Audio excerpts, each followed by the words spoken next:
Bismillahirrahmanirrahim. Assalamualaikum warahmatullahi wabarakatuh. Waalaikumsalam. Waalaikumsalam warahmatullahi wabarakatuh. Alhamdulillahirabbil alamin wassalatu wassalamu ala asrofil anbiya'i wal mursalin wa ala alihi wa sahbihi ajmain amma ba'du. Pertama-tama marilah kita panjatkan puja serta puji syukur kita kehadirat Allah Subhanahu wa taala yang telah melimpahkan beribu-ribu nikmatnya, terutama nikmat sehat dan kesempatan lahir dan batin sehingga kita bisa hadir di Zoom pada malam hari ini dalam rangka memperingati Milad MPJ yang kedua. Baiklah, kedua kalinya sholawat serta salam kita aturkan kepada junjungan Nabi besar Muhammad Sallallahu Alaihi Wasallam yang telah membimbing kita dari zaman jahiliyah, zaman kebodohan, sehingga kita bisa berada di zaman yang penuh dengan ilmu pengetahuan seperti saat ini, dan semoga kita semua bisa mendapatkan syafaat dari beliau di akhir nanti. Baiklah, perkenalkan saya Ratna Sari yang akan memandu acara pada malam hari ini. Sebelumnya saya ingin ucapkan terima kasih kepada Ustazah yang akan menyampaikan materi pada malam hari ini, dan juga kepada semua hadirin yang telah menyempatkan hadir dalam kajian pertama Milad MPJ yang insya Allah malam hari ini akan bertemakan tentang memaknai tahun baru bagi seorang muslim yang akan disampaikan oleh Umar Rizkiatul Hasanah.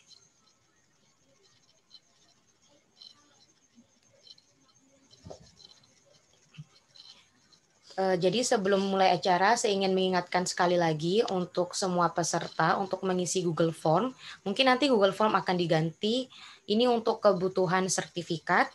Dan juga saya ingin mengingatkan lagi bahwa MPJ akan mengadakan lomba untuk setiap kajian, yaitu lomba penulisan kata-kata mutiara dan hikmah yang bisa kita dapat dari setiap kajian, yang dimana nanti oleh setiap peserta akan menulisnya atau mempostingnya di sosial media masing-masing, kemudian mengetag sosial media MPJ, dan nanti pemenangnya akan diumumkan pada tanggal 13 Januari 2021 yang bertepatan dengan malam puncak Milad MPJ yang kedua. Baiklah, sebelum memulai acara, saya akan membacakan susunan acara. Yang pertama, pembukaan, yang akan dilanjutkan dengan pembacaan ayat suci Al-Quran.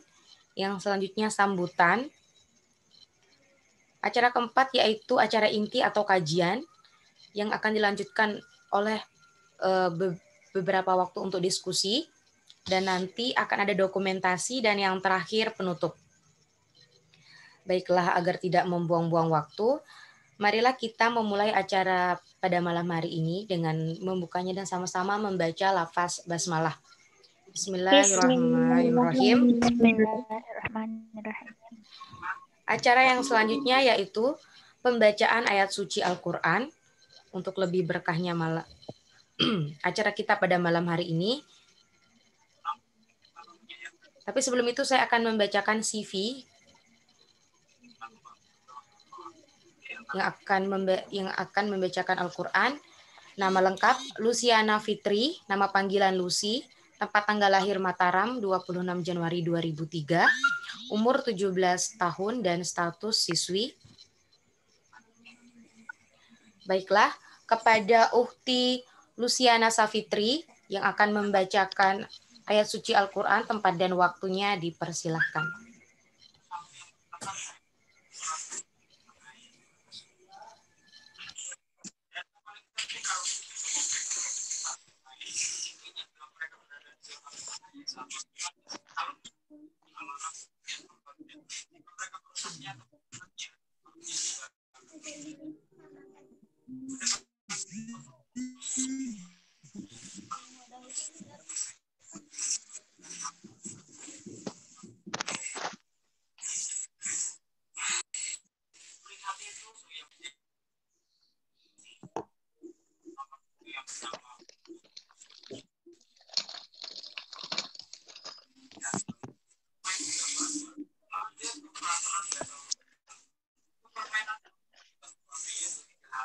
Jika dalam waktu sebelum ada yang menang, secara otomatis yang mereka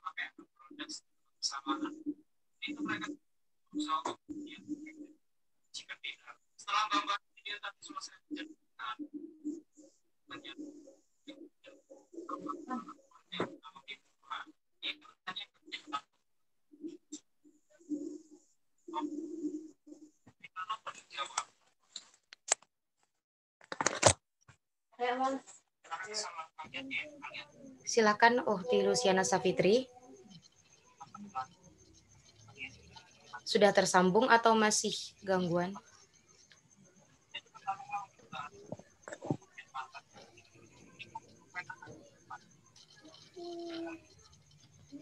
Mohon maaf, ini mungkin sedang ada kendala jaringan.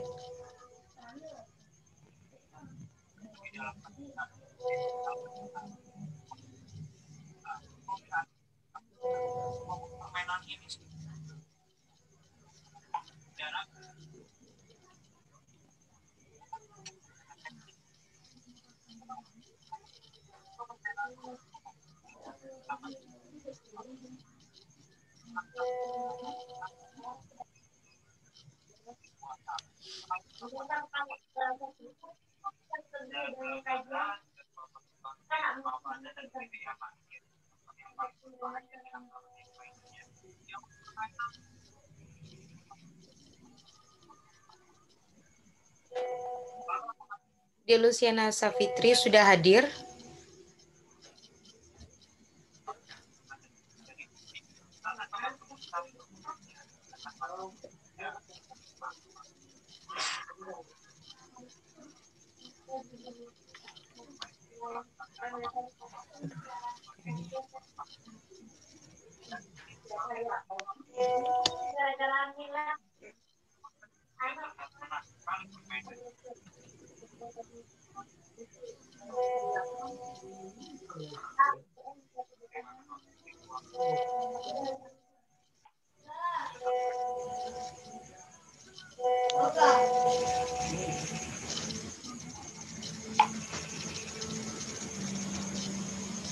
Silakan Luciana Safitri, kalau udah hadir langsung saja.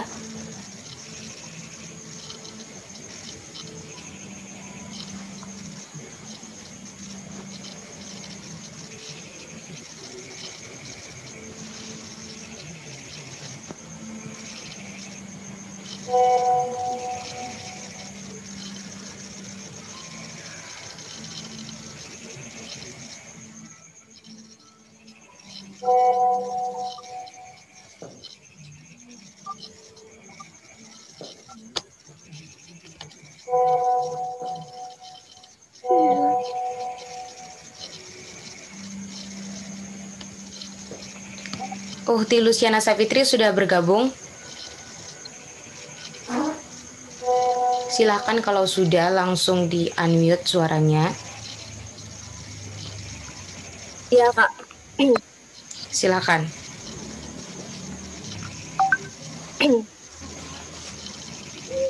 Bismillahirrahmanirrahim. Assalamualaikum warahmatullahi wabarakatuh. Waalaikumsalam warahmatullahi wabarakatuh.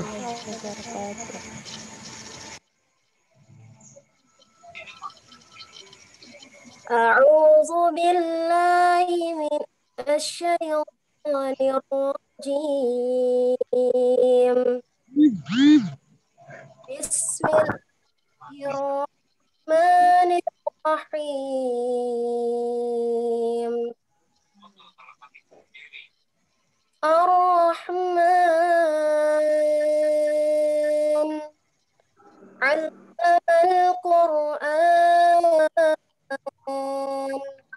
khalaqal insan 'allamahul bayan asy-syamsu wal qamaru bihusban والنجم والشجر يسجدان والسماء رفعها ووضع الميزان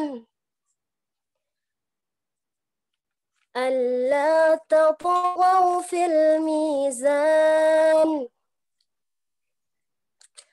وأقيموا الوزن بالقسط ولا تخسروا الميزان والأرض وضعها للأنام فيها فاكهة والنخل ذات الأكمام والحب ذو العصف والريحان فبأي آلاء ربكما تكذبان خلق الإنسان من صلصال كالفخار وخلق الجن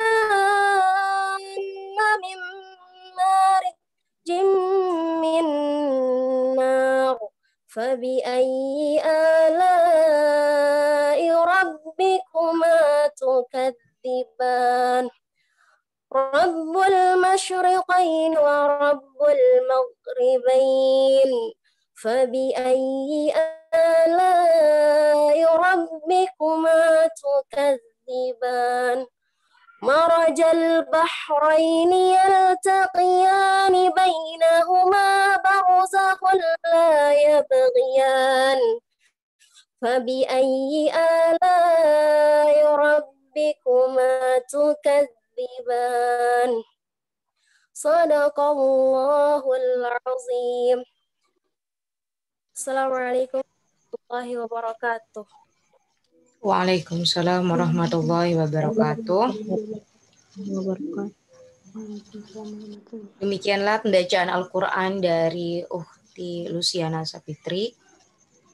Semoga dapat memberikan berkah bagi yang membaca dan kita semua yang mendengarkan. Baiklah, untuk acara selanjutnya yaitu sambutan.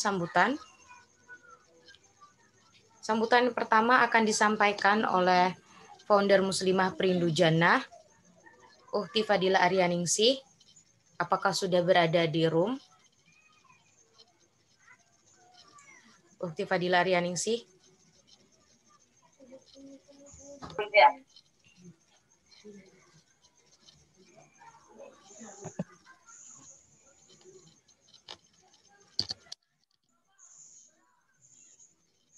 Mungkin sedang ada gangguan jaringan.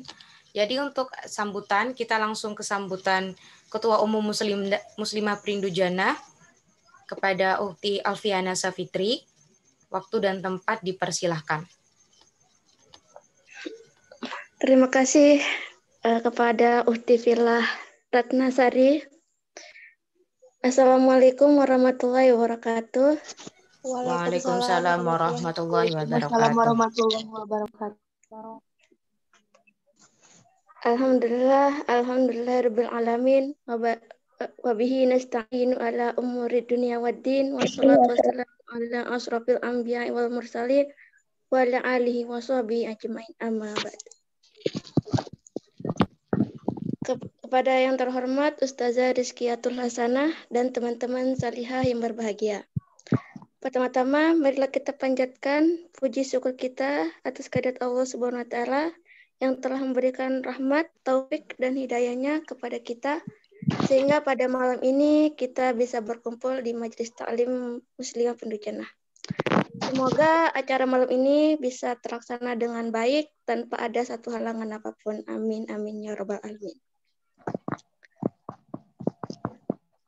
Baiklah, perkenalkan saya Alfiana, Ketua Umum MPJ mewakilkan seluruh pengurus dan panitia MPJ mengucapkan terima kasih kepada media partner, Ahwat Fi Sabilillah, Dakwah Muslimah, Ghuraba Indonesia, Pejuang Hijrah Ahwat, Komunitas Muslimah Kafah, Komunitas Dukin Hijrah, Komunitas Bawa Perubahan Rumah Hijrah Muslimah, Komunitas Hijrah Berkah, Forum Sahabat Anisa, Queen Muslimah, Dakwah Aswaja, Komunitas Muslimah Bercerita, Hijrah Ukhuwah Islam, Muslimah Hijrah, Hijrah Ukhuwah, Komunitas Muslimah Bercerita, dan Komunitas Ahwat Fisabilillah. Dan juga kami menyampaikan terima kasih kepada semua anggota yang telah menghadiri kajian akbar online walaupun lewat Zoom. Semoga kekompakan dan kebersamaan kita dapat terbina dan ditingkatkan lagi. Terakhir, kami sampaikan terima kasih kepada semua pihak yang telah membantu dan berpartisipasi dalam kegiatan kajian akbar ini. Semoga semua dicatat oleh Allah Subhanahu wa taala sebagai amal salih kita. Amin amin ya rabbal alamin. Demikianlah sambutan yang perlu saya sampaikan. Atas segala khilafan dan kurangnya saya mohon maaf. Wabillahi taufiq wal hidayah. Wassalamualaikum warahmatullahi wabarakatuh. Waalaikumsalam warahmatullahi wabarakatuh. Demikian sambutan dari Ketua Umum Muslimah Perindu Jannah, Ukhti Alfiana Safitri. Selanjutnya kita akan langsung ke acara inti, ke acara yang sudah kita tunggu-tunggu, yaitu penyampaian materi oleh Umma Rizkiatul Hasanah yang bertemakan memaknai tahun baru bagi seorang muslim. Namun sebelum itu, di sini saya akan membacakan sedikit aturan yang harus ditaati oleh peserta kajian. Yang pertama yaitu selama penyampaian materi, semua peserta kajian diharapkan mematikan suaranya agar tidak terjadi kebisingan. Yang selanjutnya yaitu di akhir nanti akan diadakan sesi diskusi. Oleh karena itu bagi semua peserta yang ingin mengajukan pertanyaan diharapkan untuk meminta izin terlebih dahulu. Kemudian dapat menyampaikan pertanyaan setelah dipersilahkan oleh moderator. Sebelum langsung ke inti kajian, saya akan membacakan CV dari pemateri kita pada malam hari ini. Nama lengkap, Rizkiatul Hasanah, nama panggilan Rizkia, tempat tanggal lahir Lumajang, 8 November 1996, umur 23 tahun, alamat lengkap Kelakah, Lumajang, Jawa, status mufrodah musyarofah, aktivitas pengajar, riwayat pendidikan S1 Bimbingan dan Konseling Islam. Prinsip hidup, jatuh cintalah pada takdir Allah, dan moto hidup, hidup itu singkat. Baiklah, untuk penyampaian materi dipersilakan kepada Ustazah Rizkiatul Hasanah. Tempat dan waktunya dipersilakan.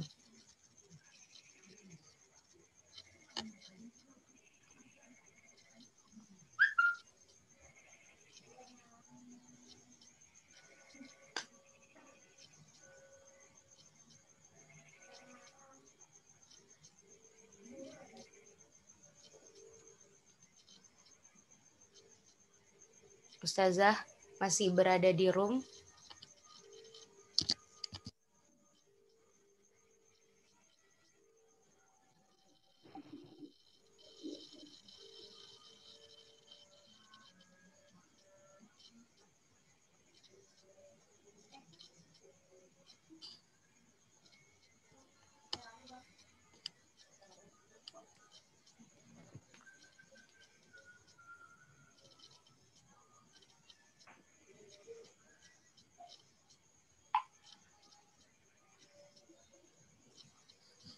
Silakan Ustazah.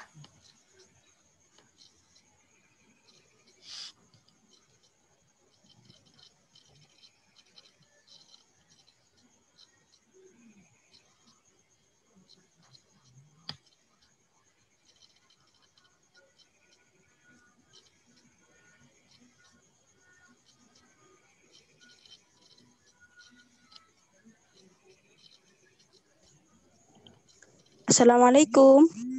Waalaikumsalam warahmatullahi wabarakatuh. Waalaikumsalam warahmatullahi wabarakatuh. Bismillahirrahmanirrahim. Waalaikumsalam warahmatullahi wabarakatuh.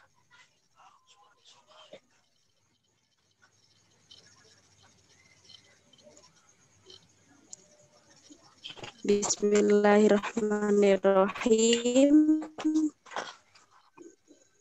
Ucapan saya pertama kali sebelum saya mulai kajian adalah pertama minta maaf karena sudah lantaran saya kajiannya molor begitu lama. Terus yang kedua, saya sangat berterima kasih kepada semua funder, apalagi funder yang Muslimah Perindu Jannah yang telah memberikan saya ini yang sangat luar biasa. Karena tema kali ini adalah hunbah, karenanya di materi kajian ini saya sedikit memperluas tentang sejarahnya kenapa terjadi kalender Masehi. Jadi kalau materinya saya sampaikan pelan-pelan, biar seandainya ada yang nulis, baik itu tahun ataupun nama, bisa ngikutin ya. Mulai. Alhamdulillahi Rabbil Alamin. Wassalatu wassalamu ala ashrafil anbiya wal mursalin. Wa ala alihi wa sahbihi ajma'in.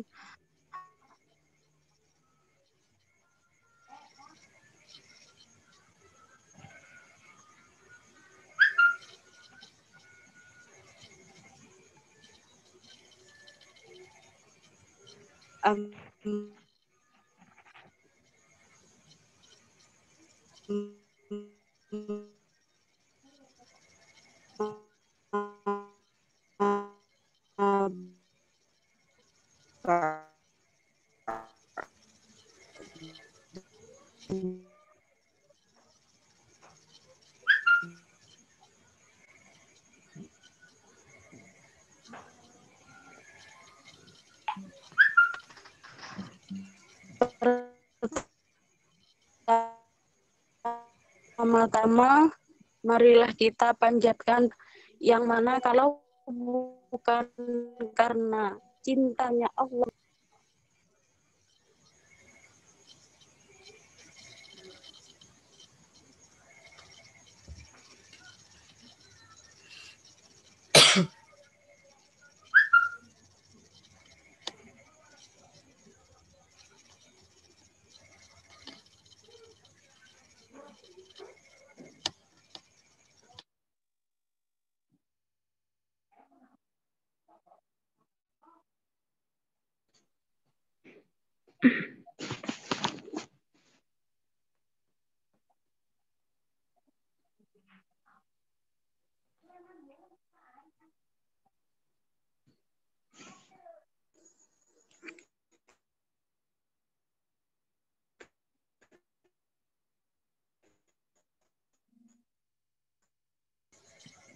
Mohon maaf Ustazah, suaranya hilang.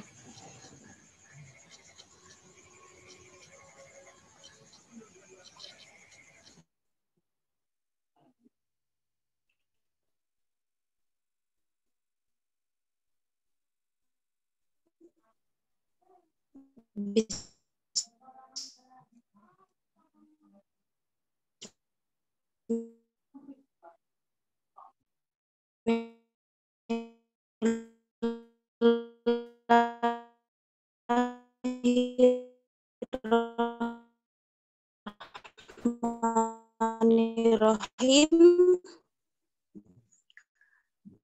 Sejarah kalender Masehi. Di Indonesia itu ada 5 jam. Sekarang bisa kedengaran sayang? Masih putus-putus Ustazah. Halo, dengaran-kah? Masih Halo, sekarang putus-putus. bisa kedengaran.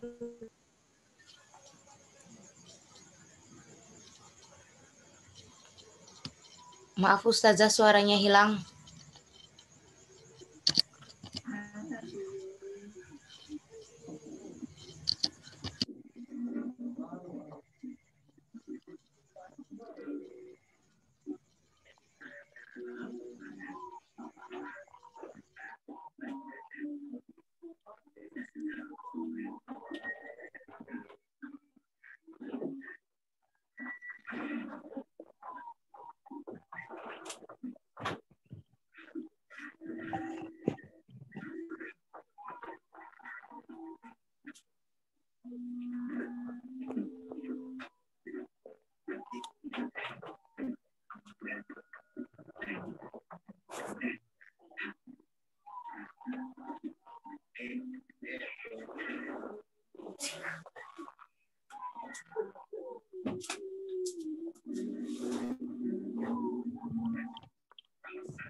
Ustazah, mohon maaf suaranya hilang.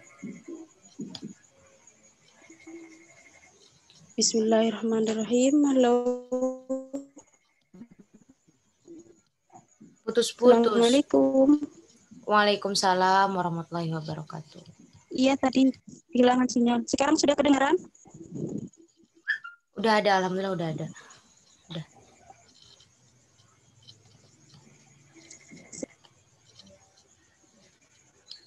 Bismillahirrahmanirrahim.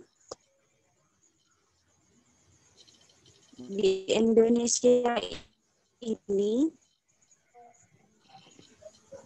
ada jenis 5 kalender atau penanggalan. Pertama, Hijriah. Kedua, Masehi.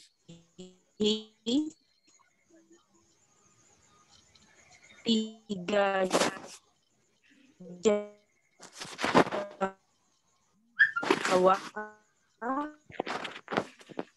Ustazah, mohon maaf putus-putus lagi. Cina. Dan kelima, Saka umat Hindu. Sampai sini kedengaran? Putus-putus tadi, sampai nomor 2 udah hilang.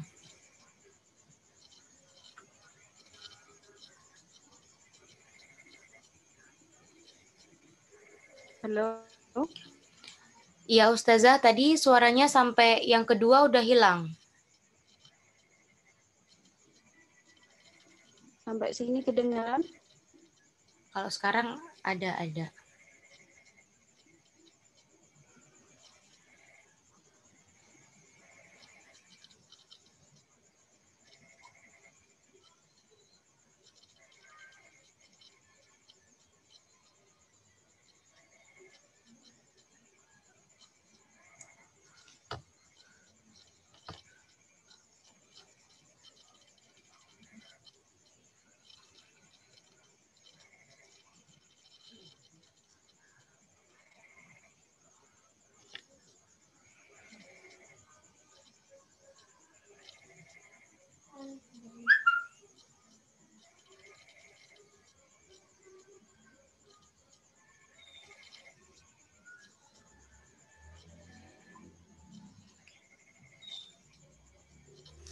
Assalamualaikum Ustazah.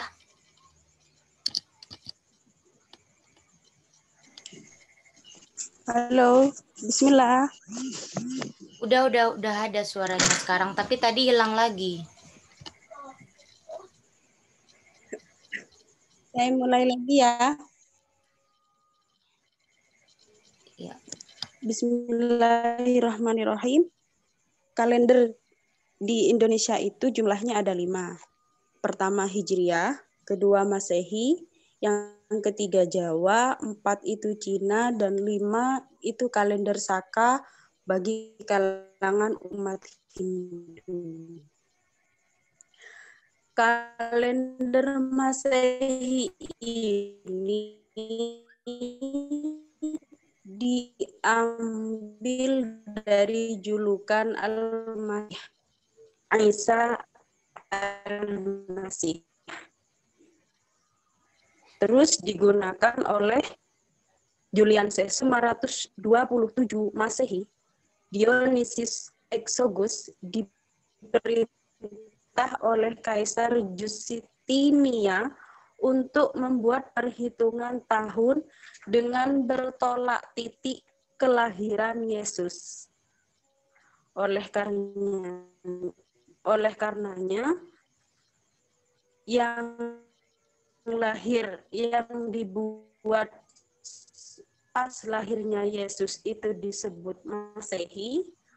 Kemudian tahun yang sebelum Masehi atau Min Masehi. Sistem penggarapan atau perhitungan kalender langit seperti matahari. Islam itu ada 2 metodenya. Yang Hijriah itu ada 2 metodenya. Ada yang Syamsiyah, ada yang Qamariyah.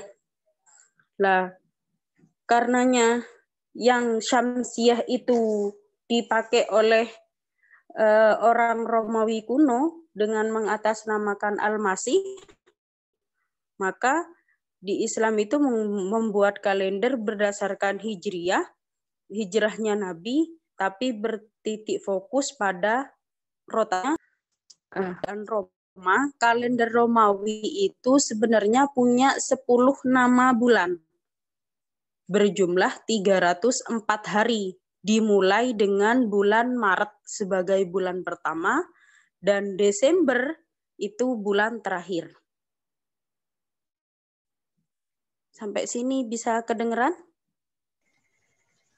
Bisa Ustazah, tapi agak ini kepotong-potong tadi. Oke. Nanti bisa ditanyakan Mas ya. Baik Ustazah. Penamaan setiap bulan itu diambil dari nama dewa-dewa mereka. Jadi pengambilan atau pembuatan kalender itu bukan dari kerajaan mana, tapi dari kerajaan Romawi kuno. Misalnya nama bulan Mars atau Maret itu disebutnya dewa perang. Sejarahnya itu diantaranya putra dari Juno dan Jupiter, suami Bellona dan kekasih Venus. Itu sejarahnya banyak. Setiap per bulannya itu bersangkutan dengan dewa mereka. Jadi nama setiap bulan itu diambil dari nama dewa-dewa mereka. Bagi mereka adalah dewa itu harus banyak, Tuhan itu banyak. Kenapa? Karena permasalahan manusia itu banyak. Seperti itu anggapannya mereka. Tapi Nabi Muhammad kemudian turun menghapus semua pemikiran atau dikte seperti itu, bahwa Tuhan itu dengan memberikan gambaran seandainya majikan kalian itu banyak, sampean seneng enggak? Sampean suka banyak majikan. Akhirnya orang-orang Quraisy itu yang suka dan yang menggunakan kalender Masehi itu mengatakan tidak suka, lebih suka dengan majikan satu. Dibukalah dikte bahwa Tuhan itu hanya satu, Allahul Wahid, yang aslinya awalnya itu dewa banyak sekali. Nah kemudian kalender yang 10 bulan itu berkembang menjadi 12 bulan ditambah dengan bulan Januarius dan Februarius yang kita kenal menjadi Januari dan Februari. Januarius itu berasal dari dewa Janus. Jadi kata-kata Januari itu aslinya dari dewa Janus. Dewa Janus itu mempunyai patungnya itu ada 2 wajah, yaitu menghadap ke depan dan menghadap ke belakang. Dengan artian bahwa Dewa Janus itu bisa melihat masa depan dan juga masa lampau.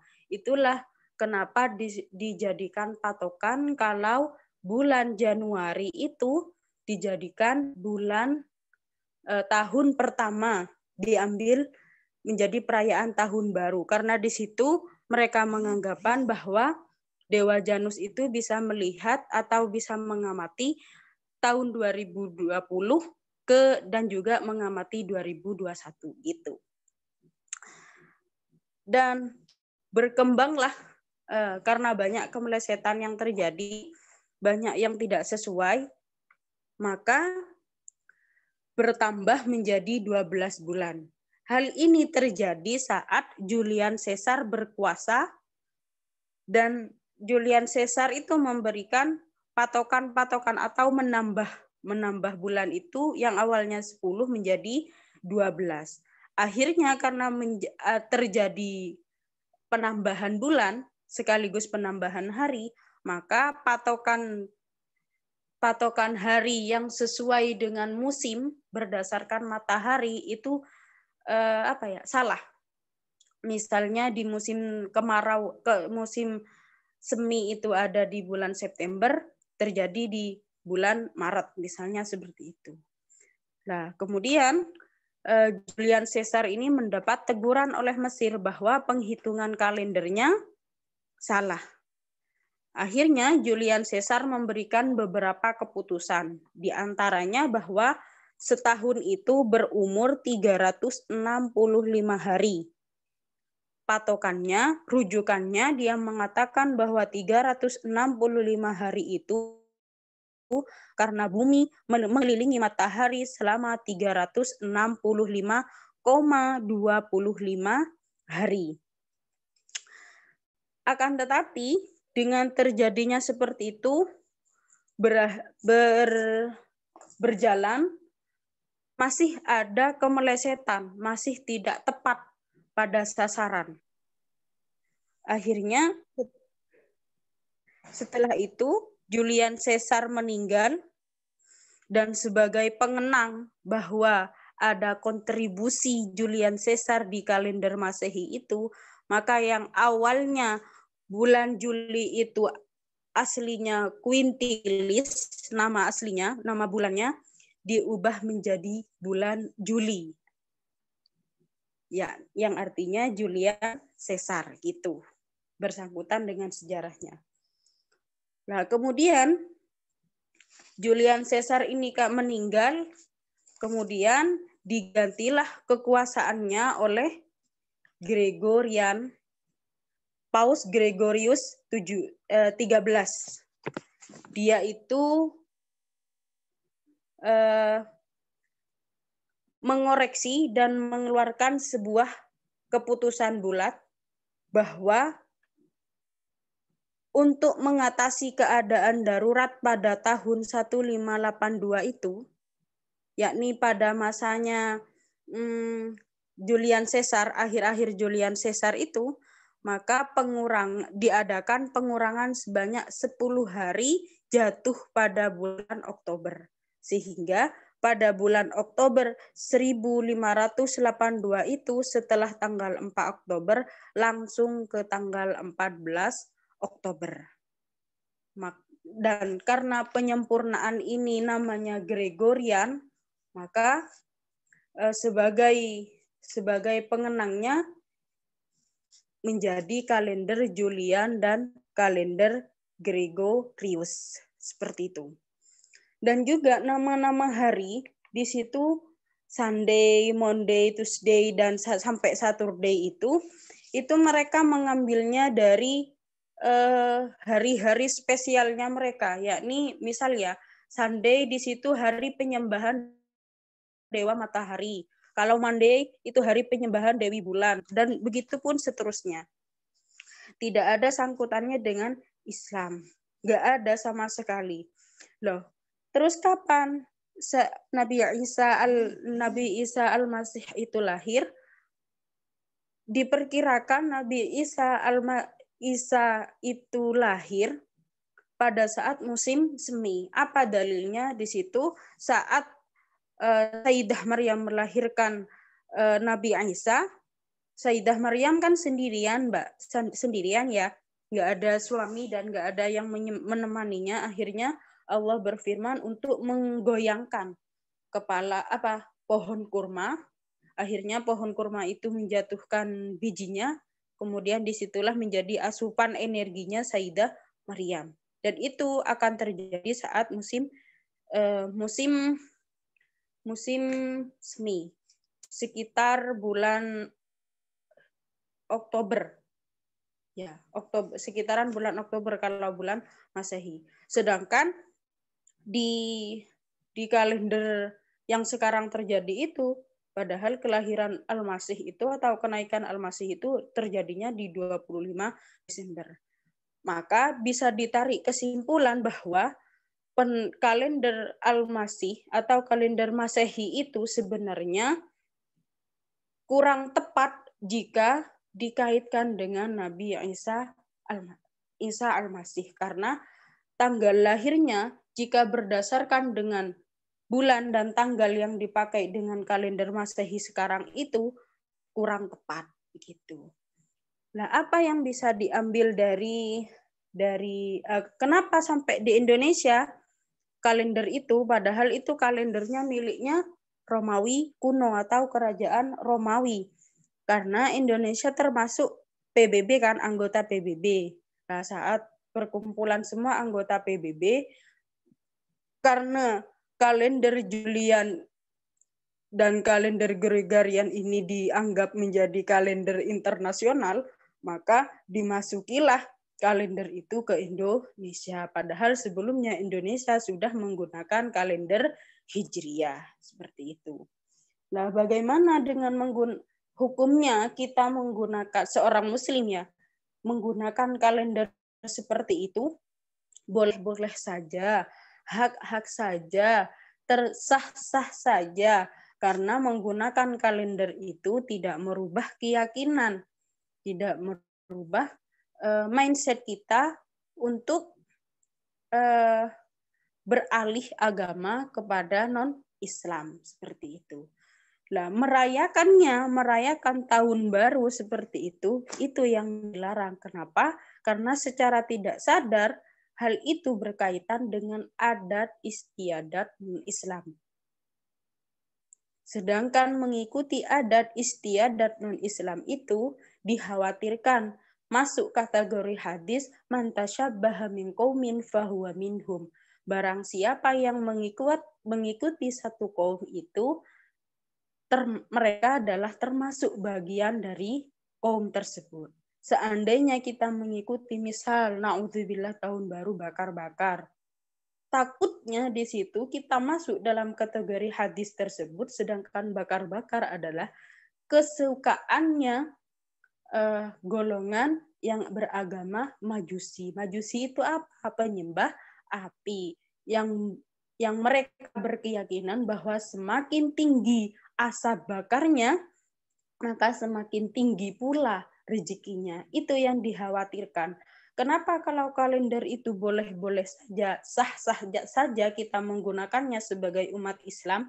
Karena kalender itu tidak merubah mindset kita dan tidak mengikuti tradisi mereka, hanya sebagai patokan saja. Itu tidak merubah keyakinan kita dan tidak seperti mereka. Dan juga kita tidak semuanya berpatokan pada kalender Masehi. Buktinya kita masih menggunakan bulan Ramadan untuk berpuasa. Jarang kan orang mengatakan tanggal 2 Juli puasa puasa kelima, jarang. Seringnya itu atau umumnya mengatakan bulan Ramadan puasa yang ke-5 dan seterusnya. Jadi secara tidak langsung tidak 100% kita menggunakan kalender Masehi, hanya sebagai patokan bahwa kalender itu termasuk dari bagian internasional yang harus kita sebagai masyarakat Indonesia yang sudah masuk dalam kategori anggota PBB menggunakannya. Hanya sebagai syarat saja, tidak menjadikan mindset atau istiadat kita berubah. Gitu. Insya Allah sampai sini dulu kajiannya. Seandainya ada yang mau ditanyakan, monggo terserah. Atau ada suara yang kurang jelas, monggo dipertanyakan kembali. Ala hadiniyah wala kulli niyatin sholihah. Semoga kajian ini bisa menambah pemahaman kita dan juga menghilangkan kebodohan serta menjadi ilmu yang manfaat. Jika kajian saya ini benar, maka yakinlah mutlak itu semuanya dari Allah. Jika kajian ini ada yang salah, maka fahami dan saya sadari betul bahwa itu dari kefakiran ilmu saya dan juga kelalaian saya sebagai manusia. Wallahu muwaffiq ila aqwamit thoriq. Wassalamualaikum warahmatullahi wabarakatuh. Waalaikumsalam warahmatullahi wabarakatuh. Terima kasih atas penyampaian materinya Ustazah. Lalu untuk hadirin semua, teman-teman di sini yang ingin bertanya mengenai penyampaian materi tadi, silahkan di kolom chat atau yang ingin berinteraksi langsung dengan Ustazah, silahkan.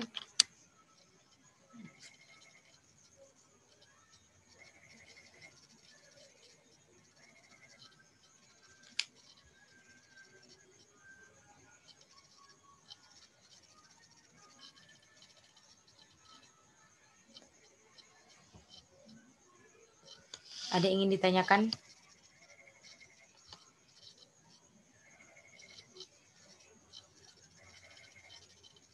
Juga untuk peserta jangan lupa untuk mengisi Google Form yang ada di kolom chat.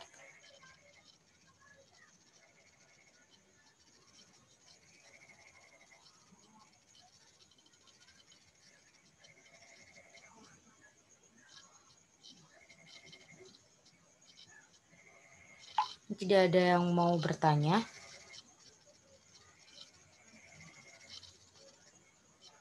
Kalau tidak ada, biar saya aja yang nanya ya. Ustazah izin bertanya, Ustazah. Silakan. Mengenai bulan ini kan terkadang kebanyakan dari kita bahkan mempercayai itu karakter seseorang itu berdasarkan bulan itu berbeda-beda. Sampai itu menjadi suatu kepercayaan yang sangat menjamur begitu di masyarakat. Itu bagaimana Ustazah menyikapinya? Itu benar apa tidak setiap karakter manusia itu tergantung dari bulan lahirnya apa bagaimana gitu?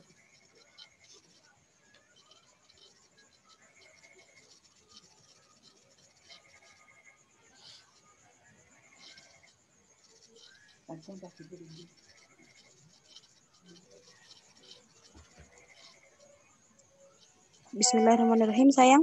Halo. Ya, Ustazah. Oke. Halo. Boleh Halo. diulang pertanyaannya tadi sinyalnya hilang. Gini. Oke. Berkaitan dengan nama-nama bulan tadi, Ustazah. Itu juga kan membuat kita ada muncul kepercayaan begitu bahwa setiap orang yang lahir itu memiliki karakter atau sifat yang berbeda-beda yang berdasarkan bulan lahirnya begitu. Itu bagaimana Ustazah pandangan dalam Islam? Sebentar ya.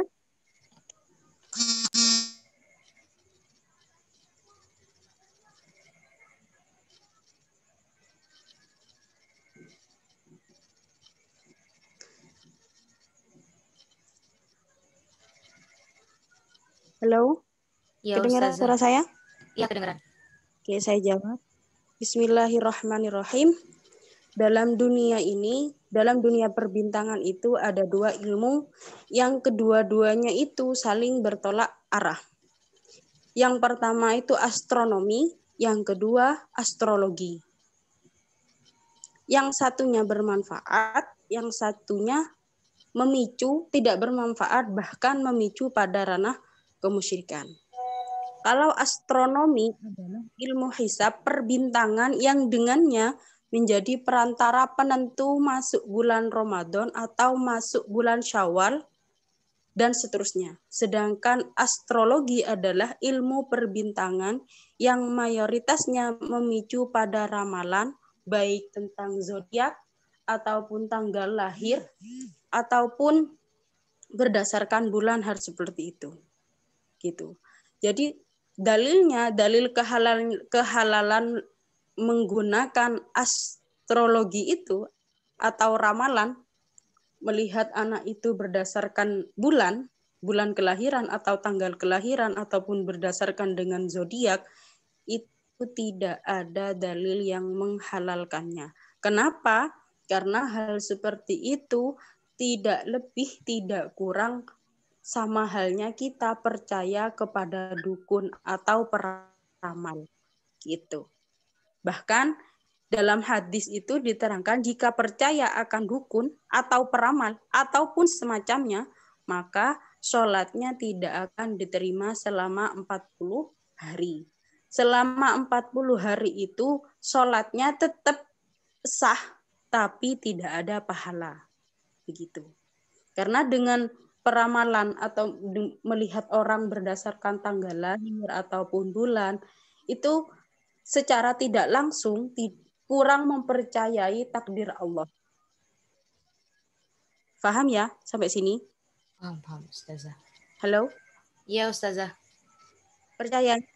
Percayanya itu sedikit beralih dan akan terus ketergantungan jika pertama kali itu oh benar ini, oh benar, misal seperti itu. Terus ketergantungan itu akan secara tidak langsung merusak akidah kita. Di zaman Rasulullah itu bahkan lebih hebat peramalnya. Di zaman Rasulullah itu ada metode yang namanya tatoyur. Tatoyur itu menerbangkan burung. Jadi misal si A ingin berdagang, itu menggunakan burung. Jika burungnya itu dilempar dan tidak kembali, maka si peramal itu mengatakan bahwa kamu tidak akan untung untuk berdagang karena burungnya tidak kembali. Kalau burungnya di situ saat setelah diterbangkan kembali lagi, maka peramal itu mengatakan bahwa kamu akan sukses berdagang. Nah, Al-Quran datang dengan mukjizat melemahkan paradigma seperti itu dengan mengatakan bahwa semua yang terjadi itu berdasarkan takdir Allah dan iradahnya Allah. Seperti itu. Jadi itu bertentangan dengan dalil bahwa innallaha ala kulli syai'in qadir. Seperti itu, sayang. Bisa dipahami? Alhamdulillah. Bisa Ustazah. Terima kasih Ustazah. Sama-sama, sayang. Yang lain ada yang mau bertanya? Silahkan.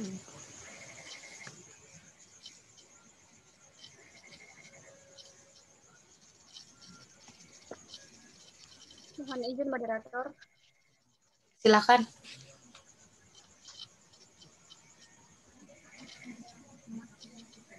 Bismillahirrahmanirrahim. Assalamualaikum warahmatullahi wabarakatuh. Waalaikumsalam warahmatullahi Waalaikumsalam wabarakatuh. Sebelumnya terima kasih atas waktu yang diberikan kepada saya dan mohon izin bertanya Ustazah. Perkenalkan nama saya Fadila Aryaningsih. Jadi saya ingin bertanya mengenai tema kajian kita pada malam hari ini, yakni memaknai tahun baru bagi seorang Muslim. Seperti yang kita ketahui, sekarang ini kan 1 Januari 2021 dan kalau kita melihat di media sosial, terus kita melihat di semua kayak Instagram, Facebook, terus Twitter, sampai ke WA juga kita melihat banyak sekali postingan-postingan yang terkait dengan ucapan selamat tahun baru. Tadi kan udah dijelaskan bagaimana sejarahnya juga kayak gitu.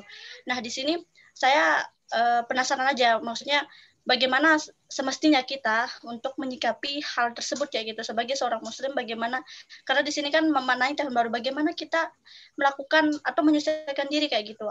Misalkan saya membayangkan aja kalau misalkan kita hidup di tengah-tengah orang yang non Muslim, misalkan saya punya banyak kawan juga yang non Muslim, di situ apa semestinya sikap kita gitu yang seperti Rasulullah contohkan yang pada zamannya kayak gitu. Dan sini juga saya ingin bertanya terkait dengan banyaknya kayak diskon kayak gitu, kayak adanya giveaway misalkan tahun baru kayak gitu, itu apa hukumnya kayak gitu Ustazah? Saya ingin tahu aja gitu. Itu aja mungkin, terima kasih, saya kembalikan pada moderator. Baik, terima kasih. Silakan Ustazah. Bismillahirrahmanirrahim. Itu terkaitnya nanti dengan toleransi antar agama, ya kan? Rasulullah itu hidupnya bukan di kalangan muslimin juga. Bahkan Rasulullah itu punya tetangga orang Yahudi, non-Islam. Tapi secara sosial, secara perdagangan itu tidak ada batasnya. Itu boleh berinteraksi, boleh bertoleransi, boleh semuanya, asalkan jangan berkeyakinan. Sama halnya seperti ini, mengucapkan selamat Natal itu tidak diperbolehkan, karena dengan mengucapkan kalimat selamat Natal itu berarti kita sebagai Muslim juga ikut mengakui bahwa Nabi Isa itu dilantik menjadi Tuhan dan lahir pada tanggal 25 Desember. Dan juga ya Nabi Isa disalib dan juga mempercayai bahwa adanya Trinitas itu benar. Nah, mengucapkan selamat tahun baru itu takutnya itu akan bersanding dengan selamat hari Natal. Karena itu pada satu konteks, satu kalender Masehi. Saya juga punya teman yang non-Islam, Tapi saat dia mengatakan selamat Natal atau selamat tahun baru, saya tidak memberikan tanggapan, oh ya sama-sama selamat tahun baru juga, enggak. Cukup saya bilangkan terima kasih gitu. Nah, sama halnya dengan pengucapan salam. Jika sesama muslim, assalamualaikum, jawabannya waalaikumsalam. Tapi kalau orang non-Islam yang mengatakan assalamualaikum, jawaban kita bukan waalaikumsalam, tapi alaikum. Seperti itu.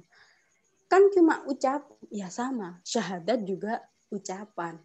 Hal yang ringan, tapi kadang mengubah sesuatu yang sangat luar biasa. Bagaimana dengan giveaway-nya? Dilihat dulu giveaway-nya itu berupa apa. Misal dengan berupa sholawat, boleh-boleh saja kan menambah pahala. Tapi kalau giveaway-nya itu mengandung maksiat, misal seperti harus joget-joget, janganlah. Berarti itu memeriahkan tradisi tahun baru Masehi itu benar-benar ada. Sedangkan kita umat Islam itu sudah punya sendiri tahun baru, yakni tahun baru Hijriyah. Punya adat sendiri, apa? Yakni berdoa sesudah akhir tahun ini dan juga berdoa akan masuk tahun depan gitu. Tradisi dalam toleransi itu sangat rentan dengan keyakinan. Makanya walaupun dengan pengucapan itu ditekankan jangan, karena itu akan mempengaruhi. Jadi nanti pas bilangnya gini, kan cuma kata-kata. Ya enggak apa-apa cuma kata-kata, tapi secara tidak langsung dengan kata-kata, maka akan paradigma kedua akan muncul. Oh, kata-katanya boleh, berarti perbuatannya boleh, dan seterusnya. Gitu. Sedangkan dalam surah Al-Baqarah, bismillahirrahmanirrahim, walan tarda ankal yahud hatta tattabi'a millatahum. Orang Yahudi, orang Nasrani itu tidak akan ridho kecuali orang Islam itu mengikuti ajaran mereka. Di situ pakai millata, tidak pakai dina. Dengan artian apa? Bukan hanya agamanya, tapi juga dengan tradisinya, juga dengan paradigmanya. Itu mereka akan gembira jika umat Islam itu mengikuti gaya mereka.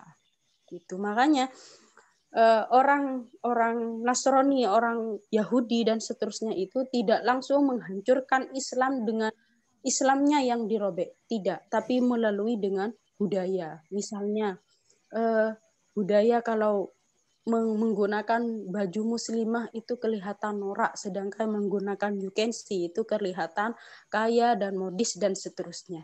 Itu lewatnya merusak Islam lewat paradigma. Kok sampai ke situs-situs desa? Karena itu disampaikan oleh mulut ke mulut dan ke mulut. Gitu. Bisa dipahami, sayang?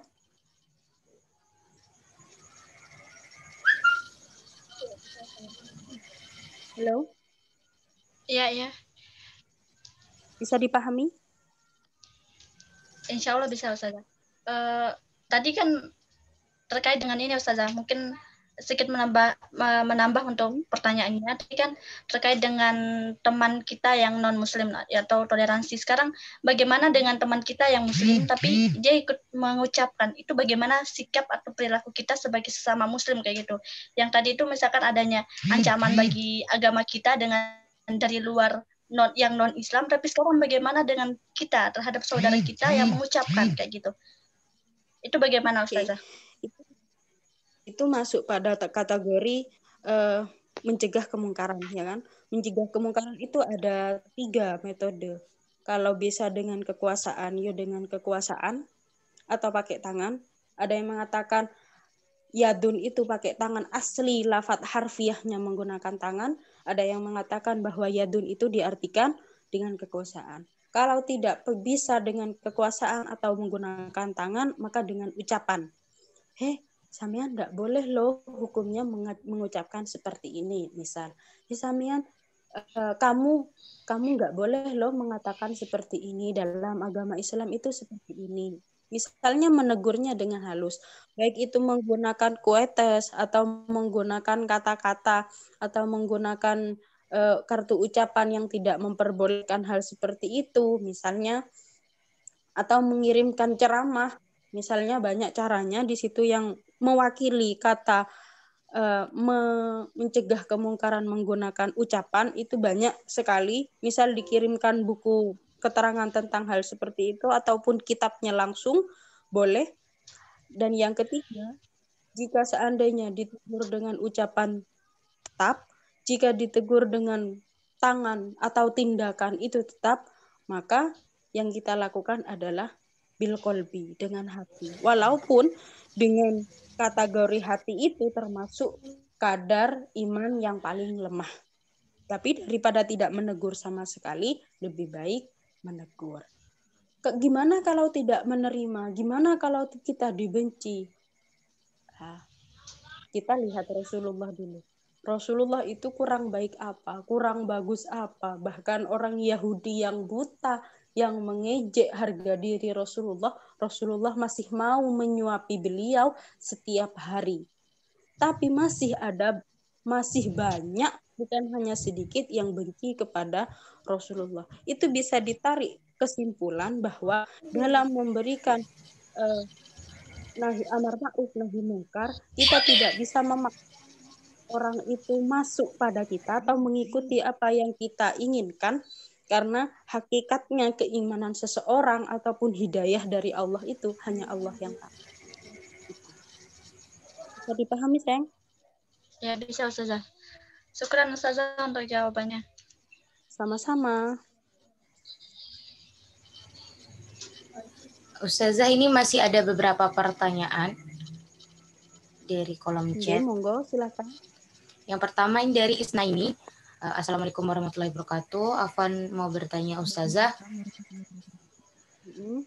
Pertanyaan, kita kan tahu tentang larangan yang dilakukan saat-saat tahun baru. Nah, terkadang kita teringin melihat kembang api yang ada di langit. Itu apakah juga termasuk ke dalam suatu larangan atau bagaimana Ustazah?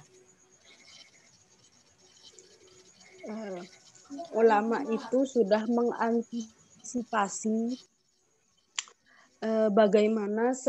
bagaimana umat Islam itu tidak ikut memeriahkan walaupun sekecil apapun. Bahkan ulama itu pernah mengatakan begini, seperti Habib Munzir Al-Musawwa, Habib Taufik di Pasuruan, dan juga banyak lain yang mengatakan di tahun baru itu ada dua yang sebaiknya orang Islam itu lakukan. Pertama, setelah Isya itu hadiri majelis taklim lalu pulang dan tidur, atau setelah selesai sholat Isya tidur kemudian bangun tengah malam dan berdoa. Bagaimana dengan melihat petasan? Oke, boleh, tidak apa-apa cuma melihat petasan. Tapi setelah melihat petasan itu akan menjadi daya tarik. Oh, suka ya. Oh, seneng ya. Oh, asik ya. Misal, itu akan menjadi daya tarik sendiri. Dengan secara tidak langsung, setiap tahun baru misal hanya memandangi, maka seandainya na'udzubillah dikasih kesempatan akan ikut meramaikan. Bahkan orang gereja itu, pausnya gereja itu mengatakan bahwa saat ditanya, kenapa kamu tidak ke alun-alun misal, atau tidak keluar saat tahun baru Islam, tahun baru Masehi, gitu. Kan itu tahun barunya kalian. Jawabannya paus itu mengatakan, loh ngapain saya keluar? Ngapain saya ikut merayakan? Saya cuma memfasilitasi kegiatan tahun baru yang memeriahkan itu kebanyakan orang Islam. Coba dilihat di alun-alun ataupun di pedesaan. Yang paling banyak merayakan kalau tidak di alun-alun atau menggunakan petasan atau bakar-bakar itu siapa? Umat Islam kan? Gitu. Jadi kalau cuma lihat ya tidak apa-apa, tidak mengurangi, tapi itu akan menjadi daya tarik kita untuk semakin penasaran. Yang ditakuti nantinya akan menjadi kita masuk dalam kategori memeriahkan tahun baru Masehi. Gitu. Bisa dipahami, sayang? Gimana Isna ini? Bisa dipahami?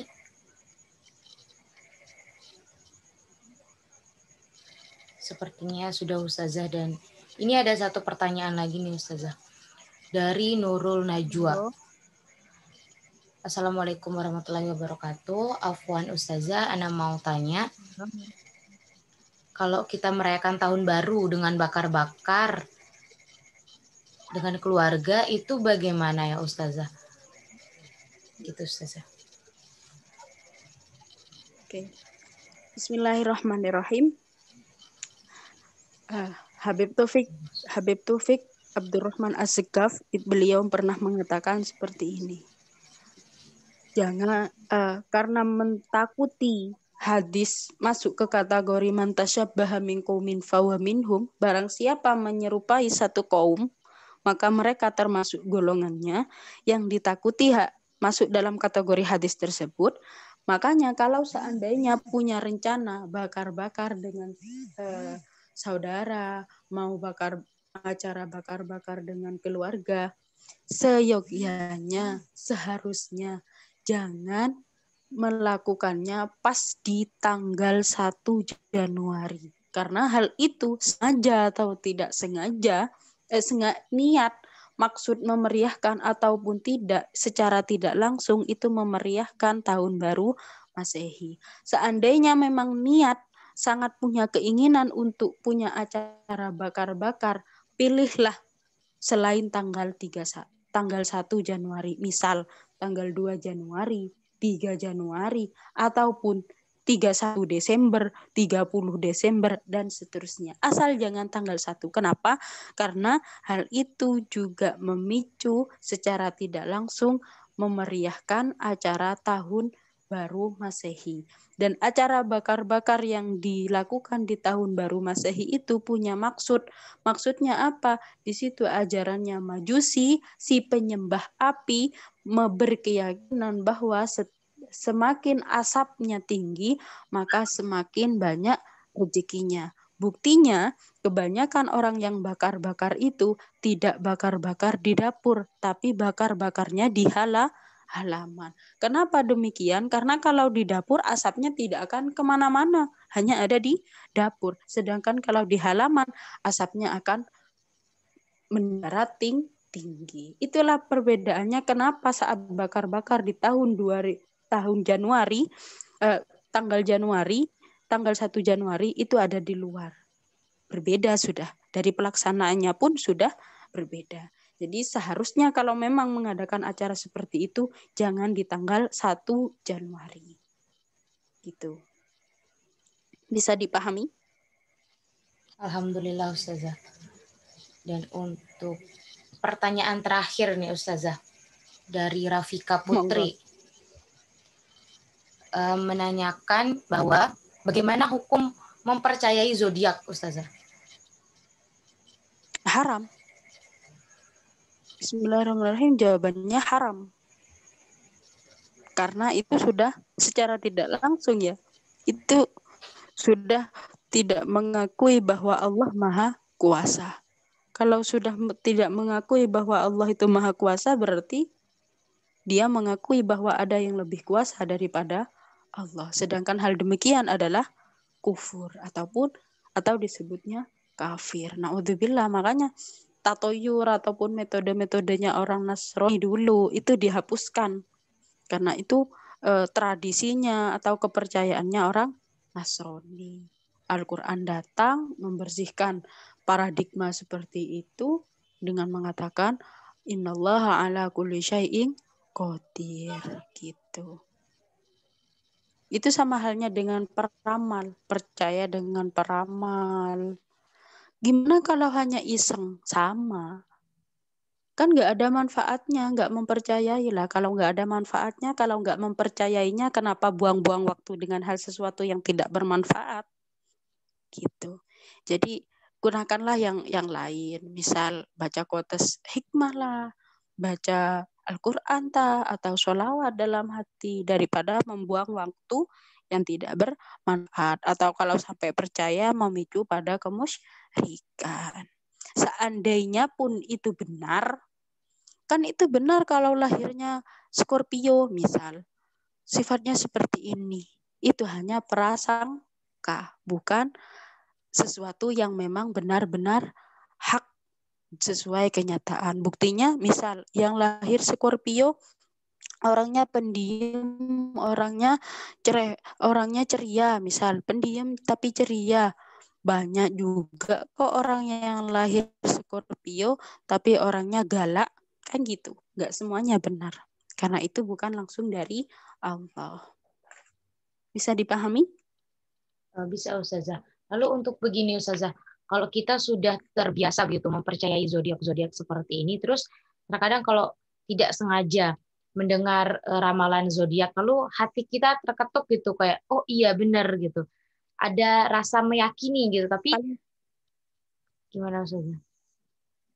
Palingkan saja langsung. Alihkan saja, jangan diingat-ingat.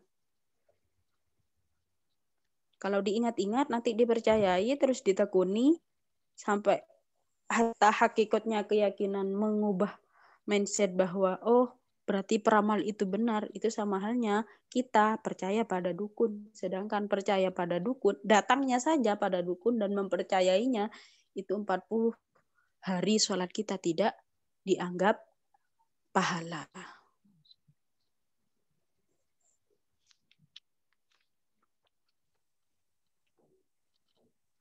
Gitu. Bisa dipahami? Alhamdulillah. Terima kasih Ustazah. Baiklah. Sama-sama sayang. Untuk pertanyaan-pertanyaan berikutnya mungkin bisa dijawab di lain waktu, mengingat waktu sudah menunjukkan pukul 10.13 untuk waktu Indonesia Tengah. Jadi di sini untuk materi dari Ustazah tadi saya sedikit merangkum, yaitu mengenai sejarah adanya 5 jenis penanggalan di Indonesia. Yang pertama Hijriah, Masehi, Jawa, Cina, dan Saka. Yang dimana Masehi ini dibawa oleh Julian Caesar dan orang-orang Romawi kuno yang nama bulan serta nama harinya berdasarkan nama-nama dewa mereka dan juga nama-nama hari besar mereka. Yang kemudian penanggalan Masehi ini masuk ke Indonesia ketika Indonesia masuk menjadi anggota PBB yang kemudian diusulkan untuk menggunakan kalender Julian Caesar, yaitu kalender Masehi. Dan dalam hal ini, kita sebagai umat Islam untuk menggunakan kalender Masehi boleh-boleh saja, tetapi yang dilarang di sini adalah ikut merayakan adanya pergantian tahun berdasarkan kalender Masehi, karena ditakutkan hal tersebut kita sampai terkena hadis di mana artinya bahwa apabila kita mengikuti suatu kaum, maka kita termasuk dari kaum tersebut. Dan para ulama sudah memberikan solusi untuk mengantisipasi agar para muslim tidak ikut merayakan tahun baru dalam bentuk sekecil apapun. Yang pertama, selepas sholat isya langsung mengikuti majelis taklim dan langsung tidur. Dan yang kedua, terbangun pada malam hari lalu berdoa. Yang selanjutnya yaitu dari Habib Taufik, untuk menghindari perayaan tahun baru yang sekecil apapun, contohnya dengan bakar-bakar ketika tahun baru, maka sebaiknya kegiatan tersebut dilakukan di lain waktu, agar tidak terkesan atau ada niat dalam diri untuk merayakan tahun baru Masehi tersebut. Demikianlah materi dari Ustazah. Terima kasih atas penyampaiannya Ustazah. Sama-sama sayang. Terima kasih juga dikasih kesempatan untuk sharing di tempat yang subhanallah, Masya Allah, luar biasa ini. Masya Allah, terima kasih Ustazah. Semoga ini Mohon bisa... maaf kata-katanya, materinya, jika banyak yang salah, saya mohon maaf yang sebesar-besarnya. Semoga ini bisa menambah pengetahuan kita semua ya, dan juga bisa untuk diamalkan nantinya. Acara yang selanjutnya yaitu acara dokumentasi sebelum penutup. Kepada teman-teman semuanya diharapkan untuk bisa on cam sebentar untuk acara dokumentasi. Diingatkan lagi jangan lupa untuk mengisi Google Form yang ada di chat untuk keperluan sertifikat. Silakan. kita dokumentasi sebentar bersama Ustazah Umar Rizkiatul Hasanah.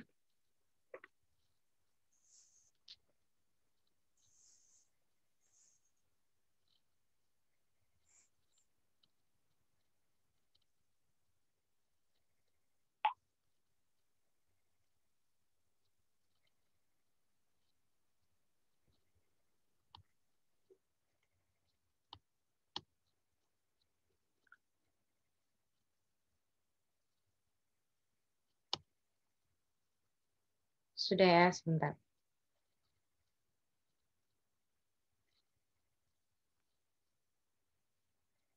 Oke. Oops. Satu.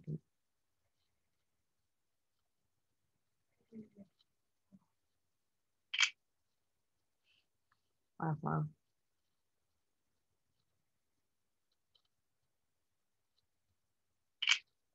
Ya, satu lagi.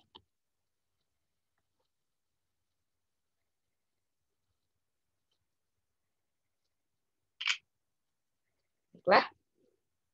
Terima kasih semuanya yang sudah menyempatkan hadir malam hari ini, dan terima kasih juga untuk Ustazah Umar Rizkiatul Hasanah atas ilmunya. Semoga bermanfaat bagi kita semua. Kita sudah berada di penghujung acara.